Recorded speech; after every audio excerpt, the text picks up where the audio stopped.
हाय, good morning. आज आपण करणार आहोत राजमा चावल. तर काल रात्री मी यांना भिजत घातलेलं 150 ग्राम. आता मी यांना बॉईल करत आहे. गॅसवर ठेवायचं. बॉईल करण्याचं हाच एक कारण की कधी कधी राजमा शिजत नाही, मग पूर्ण आपलं कांदा लसूण सगळं वाया जातं, म्हणून याला बॉईल करून घ्यायचं आधी. आता मी त्यात 3 तेजपत्त्याचे पानं आणि 2 हिरवी वेलची आणि लगभग 1 चमचा मीठ टाकते. मी या कुकरला लगेच बंद नाही करणार, थोडीशी फेस येतं, मी तुम्हाला दाखवतेच, ते काढते मी. त्यांनी कसं डायजेशन इझिली होऊन जातं. हे बघा, हे असं फेस असतं ना, ते काढायचं आणि कुकर लावून घ्यायचं. 6 शिट्या घ्यायच्या. हाय, आता आपण फोडणी देत आहोत राजमाला. तर 2 तेजपत्ता, 3 मीडियम साईज कांदे, हिरवी मिरची, लसूण आणि आल्याची पेस्ट, टमॅटो प्युरे आणि 2 चमचे दही. आता सगळ्यात आधी मी टाकत आहे तेल.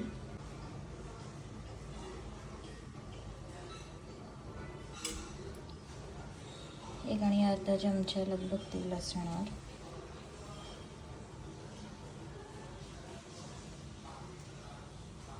आता तेजपत्ता टाकायचा. कढीपत्ता टाकल्यावर 1/4 टीस्पून जिरं आणि थोडंसं हिंग.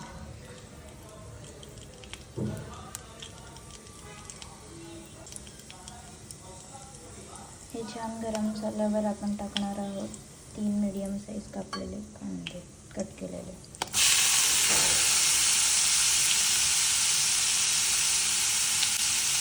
मला छान मिक्स करून घ्यायचं.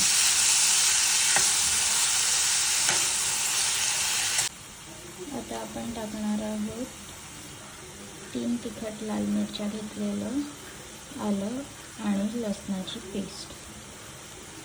मी कुठूनच टाकते कारण की अशी छान फ्लेवर्स येतात.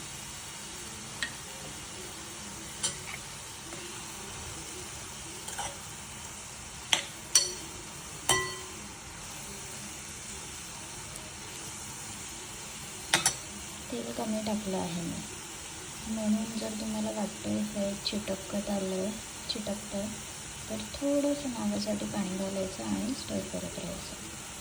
आता आपण मसाले टाकूया, कारण कांदा कॅरमलाइज झाला आहे. थोडंसं लाल मिर्च, 1/4 टीस्पून, 1 चमचा धनापूड आणि अर्धा चमचा हळद. याला मिक्स करायचं. मसाल्यांचा छान वास येतो. मग टाकायचं टमॅटो प्युरी.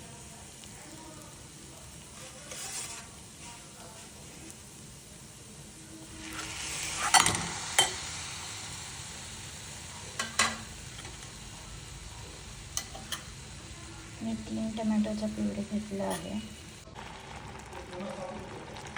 हे शिजलेलं आहे, तर आता 2 चमचे मी दही टाकते. दही ऑप्शनल आहे, रिचनेस येतं फ्लेवरमध्ये.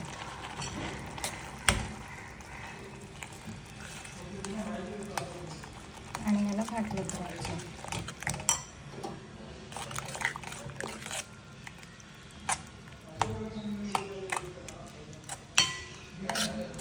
आता तुम्ही राजमाचं पाणी टाकू शकता. हे बॉईल केलेले राजमा.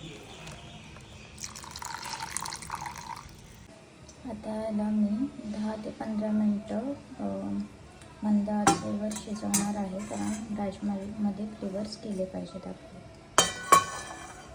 झाकण मीठ ॲडजस्ट आता करू शकता. छान राजमा झालेले आहेत. कोथिंबीरने गार्निश करा.